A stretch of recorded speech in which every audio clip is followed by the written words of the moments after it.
Bonjour à tous et bienvenue sur Ninon Petra Studio. Aujourd'hui on va faire une vidéo qui est un petit peu différente, j'ai jamais fait ce genre de concept. En fait j'ai bouclé un chantier récemment, donc c'est le chantier du projet Ferrus. Donc je me suis dit qu'on allait faire une petite vidéo rétrospective pour que je vous présente le projet. Donc l'idée c'est aussi de vous expliquer un petit peu le process d'un projet client. Avant toute chose, si vous ne me connaissez pas encore, je suis Ninon Petras, je suis architecte d'intérieur et au studio on travaille sur des projets de rénovation et de décoration, donc des maisons, des appartements à Paris, en Ile-de-France et même parfois ailleurs en France et à l'étranger. Donc si vous avez un projet de rénovation prochainement ou que vous souhaitez insuffler un petit peu de nouveauté dans votre intérieur, je vous mets juste ici le site internet et l'adresse mail si vous souhaitez prendre contact avec nous. Bon, vous avez sûrement dû voir que ça gigote un petit peu à côté de moi. Je vous l'avais présenté dans une des dernières vidéos, donc c'est Zampa, mon petit chiot qui a bientôt 6 mois et bah, du coup il est dans la chambre, donc j'espère qu'il va pas faire trop de bruit, mais normalement je devrais m'en sortir. Tu es sage? Ah, tu es sage? Maman elle tourne une vidéo. Oh. Donc, pour remettre un petit peu les choses dans leur contexte, le projet Ferrus est un appartement de 46 mètres carrés à Paris, je vous dirai pas où c'est, et ma cliente l'a acheté à d'anciens propriétaires. C'est aussi pour ça que je me permets en fait de montrer les photos parce que c'est absolument pas elle qui habitait dedans avant, sinon je ne montrerai pas son intimité. L'appartement avait des volumes plutôt intéressants et assez équilibrés. Il y avait juste un petit point quand même sur la cuisine qui faisait 5 mètres carrés, qui était tout en enfilade. Et voilà, la manière dont elle était configurée, c'était pas terrible. Mais par contre, voilà, la chambre, la salle de bain, des volumes assez raisonnables. Et on avait surtout un séjour lumineux avec un balcon de ce côté-là, donc plutôt sympa. Ensuite, ce que j'ai trouvé très agréable dans l'appartement et qui, je pense, a beaucoup plu à ma cliente, c'est qu'il y avait un parquet en bâton rompu. Donc vous allez voir, on l'a rénové par la suite. Mais par contre, il y avait quand même pas mal de petits travaux de remise aux normes puisque l'électricité commençait à dater. Il y avait beaucoup de gaines apparentes. Donc ça, on a dû faire un bon boulot là-dessus. Comme vous pouvez voir, l'appartement était vraiment dans son jus, mais il y avait quand même quelques petites touches sympas, notamment la couleur rose incarnat et le papier peint assez audacieux qui nous ont vraiment inspirés pour la suite du projet. Et puis quelques petits détails de métallerie, de carrelage aussi que moi j'ai beaucoup apprécié. Après, l'idée c'était pas de tout garder bien évidemment, mais de faire un projet sur mesure pour notre cliente. Donc la première étape d'un projet, c'est de se rendre sur place, d'effectuer le relevé métré. Donc on mesure en fait tout l'espace et on fait une étude de cahier des charges avec les clients pour savoir vraiment ce qui leur correspond, comment ils ont envie de vivre dans cet appartement, quelles sont leurs habitudes. On a envie aussi d'en savoir un petit peu plus sur leur personnalité, sur leur goût et puis aussi sur leurs besoins fonctionnels. Donc quelle taille de lave-vaisselle voulez-vous, combien de convives allez-vous recevoir à dîner. Tout ça, parfois, c'est des questions qui peuvent paraître un petit peu intrusives, mais nous, ça nous aide vraiment à concevoir un projet unique. Ensuite, j'ai proposé à ma cliente de m'envoyer quelques inspirations. J'étais super contente de recevoir ces photos-là, puisque comme vous pouvez voir, il y avait déjà une envie de couleurs, de mix and match, de motifs, et j'ai déjà réussi à cerner le côté assez audacieux de ma cliente. Et très honnêtement, c'est plutôt appréciable de bosser sur des projets comme ça. De notre côté, au studio, on a travaillé sur plusieurs études d'agencement pour pouvoir montrer à notre cliente les possibilités que lui offrait l'appartement. Donc l'idée, c'est de proposer une première version qui correspond 100% au cahier des charges du client. Généralement, c'est ce qu'il a un petit peu en tête et ce qu'il a envie qu'on fasse. Mais notre rôle, c'est aussi d'aller un petit peu plus loin, de sortir le client de sa zone de confort, d'aller le pousser un petit peu dans ses retranchements et lui proposer des choses un peu plus innovantes. Dans notre première proposition, l'idée c'était d'agrandir l'entrée pour vraiment créer un grand sas de décompression. Vous pouvez voir qu'on a aussi décloisonné la cuisine pour pouvoir récupérer, il y avait quasiment 1,50 m où il y avait la grosse armoire. Nous on proposait vraiment de l'inclure dans la cuisine pour l'agrandir. Ensuite on a un espace séjour avec une banquette d'angle sur mesure qui se poursuit en un linéaire de bureau avec des placards hauts. Et puis on a un petit coin salon sur le côté avec un canapé de place et un fauteuil. Au niveau de la chambre, je vais passer assez vite parce qu'il n'y a pas vraiment de multiples possibilités. Il y avait déjà un dressing intégré, donc ça on l'a refait mais on a conservé l'emplacement. Et pareil au niveau de la salle de bain, l'idée c'était de ne pas changer la configuration. Donc là aussi je ne vais pas m'étaler sur le sujet. Voici ce que ça donne en 3D blanche, donc ça on ne fait pas systématiquement à cette étape du projet. Moi j'aime bien plutôt faire des petits croquis pour montrer un peu quelques ouvrages qui peuvent ne pas être trop compréhensibles en 2D. Je les passe comme ça en 3D en perspective et je trouve ça sympa aussi à voir. Pour le deuxième agencement, cette fois-ci on va conserver la taille de la cuisine actuelle, donc vous voyez c'est quand même un petit peu moins spacieux. Par contre, on a décloisonné entre l'entrée et le séjour, donc les fonctionnalités de l'entrée se retrouvent dans le petit renfoncement, on va faire des colonnes de rangement et on va quand même avoir à gauche une petite station d'accueil avec une banquette qui pourrait être utilisée à la fois pour se chausser avant de partir, mais également lorsqu'on reçoit des convives dans le salon. Ici encore, on a travaillé le concept de la banquette. Et on a inversé salon et salle à manger, donc là on a une grande table pour recevoir 6 personnes, un petit coin bureau dans l'angle et du coup le salon qui est plutôt positionné vers la baie vitrée qui mène à la fenêtre. Dans le troisième agencement, là aussi on a décloisonné entre l'entrée et le séjour. Par contre on a travaillé à quelque chose que je trouvais assez astucieux. Au niveau de la cuisine, on l'a prolongé au maximum et on est allé empiéter sur l'entrée pour créer un petit bar. Donc on a un muret avec une verrière, d'un côté on a le petit meuble d'accueil dans l'entrée et de l'autre côté on a la zone petit déjeuner. Ça permet ici de déployer un peu plus le salon, vous voyez là il prend beaucoup plus de place. On a une petite salle à manger, donc juste une petite table pour 2 personnes qui pourrait s'étendre. Et pareil dans l'autre angle près de la chambre on a ce petit espace bureau avec un peu de rangement. Moi je dois avouer que j'appréciais beaucoup cette version là, notamment pour la zone cuisine que je trouvais trop bien. Mais je vous spoil un peu, c'est pas l'agencement que la cliente a choisi. Comme vous l'avez deviné avec les inspi de la cliente, on part sur un projet assez audacieux en termes de couleurs et de matériaux. Après attention, j'ai pas envie non plus d'un truc bariolé, l'idée c'est vraiment d'équilibrer et de trouver les bons ratios. Donc on commence un peu par l'entrée et finalement c'est une pièce qui est assez sobre puisqu'ici on a décidé de mettre l'accent sur le chêne clair et de garder un côté très aérien puisqu'on reste voilà, sur du blanc, du bois. Il y a aussi le parquet qui va être reponcé et qui mettra vraiment bien en valeur l'espace. J'ai proposé aussi d'avoir une verrière, donc finalement on est parti sur une verrière en verre flûté. Je trouve ça magnifique et la suspension sur la planche d'ambiance c'est exactement celle qu'elle a choisie. Ensuite au niveau du salon et de la salle à manger, la contrainte qu'on avait c'est de conserver le canapé qu'elle possédait, donc c'est ce canapé dans la tonalité un petit peu turquoise. On est parti de cette base-là pour construire une gamme de couleurs dans les tonalités bleues et vertes. Donc en fait ça va surtout se retrouver dans le mobilier, dans les assises, puisque les murs vont plutôt rester dans un blanc chaud. Et là aussi il y a le bois qui va être assez prenant. Moi je voulais vraiment maintenir quelque chose d'assez frais et d'assez aérien. C'est quand même la plus grande pièce de l'appartement, mais vous allez voir, on s'est rattrapé en termes de couleurs sur la suite. Ma cliente nous avait demandé une cuisine rouge, donc j'étais trop contente d'avoir un truc un petit peu audacieux qui change un petit peu des couleurs qu'on fait habituellement. Mais je voulais quand même proposer 2 versions. Donc la première, c'était de partir sur quelque chose d'hyper théâtral, donc dans les tons de Bordeaux. Donc là on est vraiment sur une boîte Bordeaux, sur les placards, sur les murs. Un plan de travail en marbre Rosso Levento. On avait également un zélige Bordeaux au mur. Et au sol je proposais encore de rajouter un carrelage rayé Bordeaux et beige. Et on retrouvait encore une fois quelques petites touches, alors c'est plus du terracotta qu'on retrouvait après sur le mobilier et les luminaires. Donc là voilà, il y avait une ambiance très enveloppante, moi j'aime beaucoup. Après, encore une fois, il faut que ça corresponde à la personnalité de la cliente, donc ça peut pas plaire à tout le monde. Ici aussi j'avais fait une petite projection en 3D, c'est assez exceptionnel, généralement on le fait pas à ce stade-là. Mais même moi j'avais besoin de ça en fait pour me rassurer et pour être sûre que ce que je proposais, ça n'allait pas être too much après une fois réalisé. Et la deuxième option sur laquelle on a travaillé, c'était quelque chose d'un petit peu plus fun, plus ludique. Donc cette fois-ci on est parti sur des façades un peu corail, piment et aussi les tonalités de Bordeaux et de terracotta.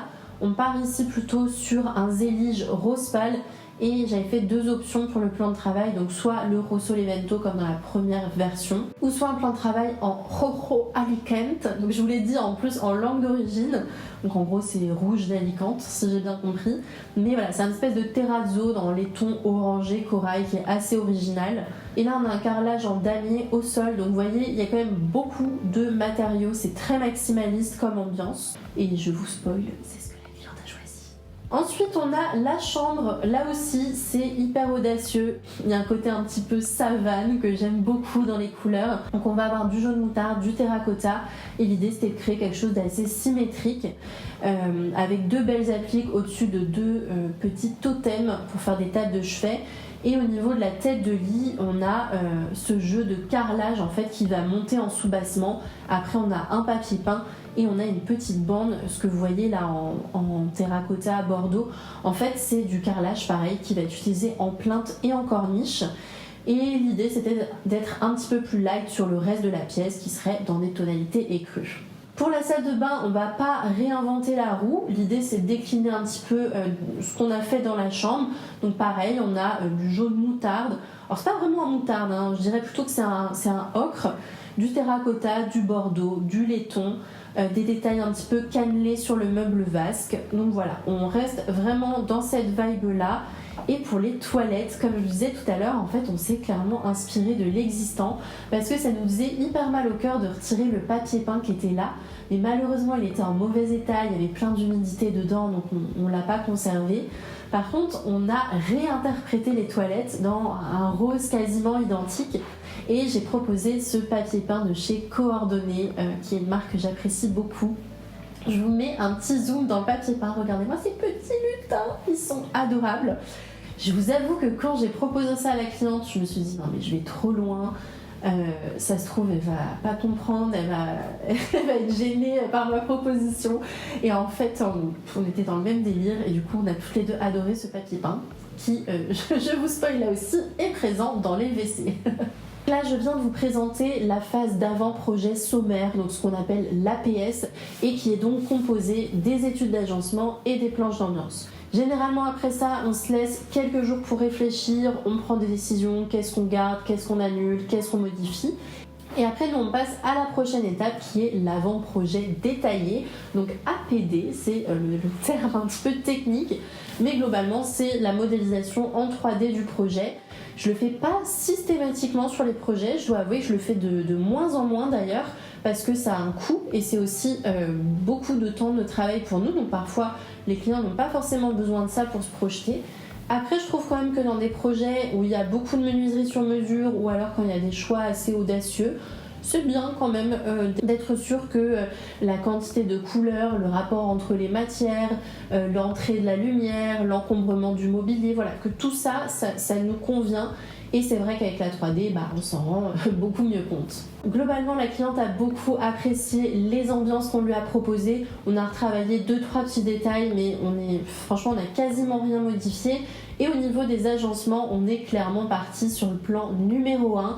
Donc celui où on ouvre la cuisine vers l'entrée pour gagner 1,50 m. Et par contre, on a fait une petite modification au niveau de la porte. On a changé un petit peu l'encastrement, on a décalé la porte pour mettre une bibliothèque. Mais vous allez le voir dans l'étape suivante. Je vous mets à l'écran ici les projections 3D qu'on a faites. Donc ici, il n'y avait pas de 3D photoréaliste, c'était juste des exports comme ça du logiciel où on travaille quand même un petit peu les ombres et les lumières. Mais l'idée, c'est d'avancer rapidement dans le projet tout en permettant aux clients de se projeter. Donc pour le séjour, on est resté sur cette ambiance très aérienne. Ici, on a une projection vers la cuisine, donc vous pouvez voir la cloison qui délimite avec l'entrée, sur laquelle on a posé une verrière en bois. Et au milieu de l'image, là, vous pouvez voir la bibliothèque. L'idée, c'était de ne pas faire que du sur-mesure. Donc là, c'est une bibliothèque Ikea, c'est un modèle Billy. Et du coup, on est venu créer l'encastrement exprès qui permet d'intégrer cette bibliothèque et donner l'impression qu'elle a été faite sur mesure. Et ensuite, on arrive dans la cuisine. Donc voici ce que ça donne en mélangeant le carrelage damier, les façades rouge piment qu'on a pris chez Plume, le carrelage zélige rose pâle au mur. On a toute la partie caisson haut où en fait ce sont des caissons Ikea en chêne clair. Dans la chambre, en fait, la 3D elle s'éloigne pas vraiment de la planche d'ambiance puisque j'avais déjà fait des choses un petit peu à l'échelle. Mais on a ensuite fait quelques modifications pour n'avoir qu'une seule couleur de carrelage. Au final, c'est pas ce papier peint non plus qu'on a choisi, mais un truc un petit peu similaire. Et dans la salle de bain, on a choisi de travailler la rayure blanc et jaune uniquement dans la partie douche. On aura le sol de toute la salle d'eau, oui j'ai dit salle de bain tout à l'heure, mais c'est bien une salle d'eau. Donc le sol qui va être en jaune moutarde, les murs écrus et le meuble vasque terracotta avec les petits détails cannelés. Et pour le WC, pas de grande surprise non plus, on reste sur notre rose incarnat avec un beau papier peint audacieux. Ce que j'aime bien aussi, c'est de proposer un petit plan de masse en couleur. Nous, ça nous fait pas beaucoup de travail en plus, mais ça permet aussi d'avoir une vision globale de l'utilisation des couleurs dans l'espace. L'idée, bien sûr, quand on construit l'ambiance d'un appartement, c'est d'avoir un fil conducteur, d'avoir une ligne directrice dans l'ambiance. On n'est pas obligé d'avoir exactement la même gamme dans toutes les pièces, mais il faut quand même qu'on raconte une seule et même histoire dans l'habitat. Je me souviens d'ailleurs que le jour où on a présenté le projet à la cliente, elle était hyper émue, elle a beaucoup apprécié, elle a validé 95% des choix. Donc on était vraiment ravis de la tournure que les choses prenaient. Ce qui nous a permis d'avancer sur l'étape suivante. Donc on a pu entamer le dossier technique. Donc l'idée ici, c'est de faire un plan projeté avec les cotes, de faire un plan de dépose et de démolition pour pouvoir indiquer aux artisans ce qu'ils auront à supprimer dans l'appartement. Ensuite, on fait un plan de cloison. Donc là, on explique clairement, ici, vous devez rajouter une cloison de 30 cm. Ici, on va changer le bloc-porte. Ici, on va condamner la porte, par exemple. Je crois qu'il y en a une qu'on a condamnée. Ensuite, il y a la partie plan électrique. Moi, j'aime bien m'appuyer sur le plan électrique de l'existant pour pouvoir construire autour sans avoir à tout réinventer. Donc c'est assez laborieux à faire. Généralement, on s'y reprend à plusieurs fois. Cette étape-là, c'est intéressant de la travailler en binôme. Ça nous permet d'avoir une vraie réflexion sur les plans et vraiment de proposer quelque chose qui fonctionne à la perfection. Et ensuite, on a les plans de revêtement de sol. Donc c'est assez bariolé parce qu'en fait, on doit symboliser où vont les carrelages, les peintures, les parquets. Même chose pour les revêtements muraux. On doit être hyper précis sur ce qu'on demande aux artisans parce que moi, si j'arrive sur un chantier le lundi et que je vois que la peinture écrue, elle est à la place de la peinture blanche ou vice-versa, ça va pas le faire. Et ensuite, on fait des élévations pour toutes les parties techniques. Donc là, on a une élévation pour l'entrée, on a le plan technique de la verrière à commander, on va avoir l'élévation de la cuisine avec les cotes de chaque caisson et de chaque élément de mobilier. On a les cotes aussi du plan de travail, même si tout est remesuré avant la découpe, ça permet quand même d'avoir un chiffrage auprès du fournisseur. Ici, on a le plan technique de l'entrée et des menuiseries dans le salon. On va avoir aussi un focus sur la banquette sur mesure. On a l'élévation avec la tête de lit, à quelle hauteur doivent s'arrêter les carrelages, à quelle hauteur on doit mettre les appliques, les interrupteurs et les prises. Pour le projet Ferrus, le dossier technique était assez simple, mais ça peut arriver parfois qu'on soit sur des dossiers de 50-70 pages juste pour la partie technique. Et ensuite, une fois que tous les détails sont validés, nous, on travaille le DCE, donc c'est le dossier de consultation des entreprises. C'est un dossier qui est assez laborieux puisqu'en fait, ça permet de mettre un cadre légal au projet et de chiffrer de manière correcte entre les différents artisans. Je ne vais pas vous partager l'écran sur cette étape-là parce que c'est des documents assez confidentiels que j'ai rédigés, mais en gros dedans on a l'avis de consultation. Donc ça décrit en fait l'objet du marché, l'adresse, l'accessibilité, qui est le maître d'ouvrage, à quelle date le chantier doit démarrer, à quelle date on prévoit de le recevoir et quelles sont les modalités si l'artisan souhaite répondre à l'appel d'offres. Ensuite, on a le règlement de consultation. Bon, là, c'est les critères en fait qui vont nous permettre de juger si l'offre de l'artisan elle est bien ou pas. Ensuite, on a le cahier des clauses administratives provisoires. Donc là, c'est voilà, qui est responsable de quoi, quels sont les délais, à quel jour, par exemple, seront fixées les réunions de chantier. On stipule aussi que les artisans doivent être assurés, bien évidemment. Et ensuite, on passe vraiment sur la description technique de tous les lots dans l'ordre dans lequel ils vont être effectués. Donc on a dépose et démolition, on a maçonnerie, porte, enduit, ensuite tout ce qui est électricité, ventilation et chauffage, tout ce qui est cuisine et sanitaire, les revêtements de sol, les revêtements de murs, la menuiserie sur mesure, le montage d'éventuels mobiliers en kit et ensuite tous les accessoires. En fait, à ce stade-là, ce qui est très laborieux, c'est vraiment de ne pas se planter dans les quantitatifs. Il faut être très très précis sur le nombre de mètres carrés qu'on demande pour chaque lot. Parce que, mine de rien, sur 1 mètre carré de carrelage, parfois c'est 100-150 € entre la fourniture et la pose. Donc c'est quelque chose qui va vite jouer sur l'enveloppe du client derrière si vous vous trompez. Et même vous, à titre personnel, faites attention si vous faites un projet sans architecte d'intérieur ou sans maître d'œuvre. Lorsque vous demandez à un artisan de chiffrer, si vous n'avez pas de quantitatif, bon courage. Pareil, on essaye de rien oublier aussi, même les petits accessoires à poser comme un miroir, un porte-rouleau de papier toilette, c'est des choses qu'il faut mettre au début parce qu'à la fin du chantier, si vous arrivez avec tout ça et que vous dites à l'artisan est-ce que vous pouvez me le faire gratuitement, c'est pas cool. Donc vaut mieux l'anticiper et au moins ça fait partie de la prestation globale. Donc pour ce projet, on a travaillé avec un de mes artisans avec qui je fais beaucoup de chantiers. Ça s'est très bien passé tout au long du chantier. Généralement, nous on fait une réunion de suivi par semaine. Donc on se donne rendez-vous avec les artisans sur le chantier. On regarde ce qui a été fait, ce qui n'a pas été fait, ce qui est en avance, ce qui est en retard. Souvent, il y a aussi des décisions à prendre sur des petits aspects techniques. Par exemple, dans la chambre, on avait ce carrelage en tête de lit. Mais il était question de choisir comment on allait faire les finitions entre le carrelage et le mur. Est-ce qu'on fait un petit joint? Est-ce qu'on met un quart de rond? Est-ce qu'on met un profilé en métal? C'est vrai qu'on ne peut pas forcément penser à tout dans le dossier technique, donc les réunions de chantier, elles servent aussi à ça.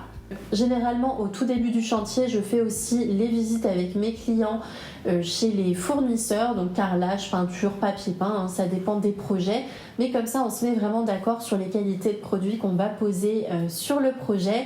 Et ensuite, tout au long du projet, on ajuste, on fait des petites modifications, on gère les livraisons, il y a souvent des galères. Donc là, sur ce projet, on a eu un gros souci avec le plan de travail où le fournisseur s'était planté dans le chiffrage et au final, c'était 3 fois le prix de ce que j'avais annoncé à la cliente. On a eu aussi un souci avec le sèche-serviette, c'est pas la bonne référence qui a été commandée, mais vu que je m'entends bien avec les fournisseurs, on a pu faire un petit échange.